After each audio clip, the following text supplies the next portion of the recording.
Welcome to Penrose Learning, where we make understanding easy. You begin by installing Zfont and getting the iOS font file ready. First, enable unknown sources and install the Zfont APK. This puts the tool on your device fast. Next, download the iOS, TTF, or OT font you want and verify it's allowed for device use. Legal use matters. Once done, open Zfont, select the iOS theme option, and choose Install. This kicks off the process and prepares the package for the next, deeper steps. Now you convert and apply the font so Android mimics iOS. In Zfont, choose Patch or Create iOS Package. This wraps the TTF into the proper structure. Make sure you select System Font if you want global change or Launcher for limited scope.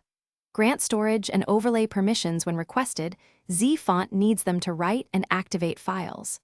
After the operation completes, reboot or restart your launcher as prompted. That step registers the font with the system, and finish by confirming the font is active and fixing common issues.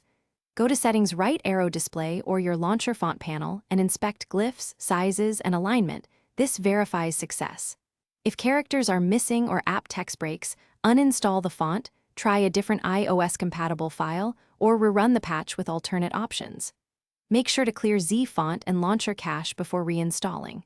If problems persist, check Zfont's error messages. They point to permission or package mismatches you can correct quickly. Thanks for watching. If this was helpful, leave a like and consider subscribing. See you next time.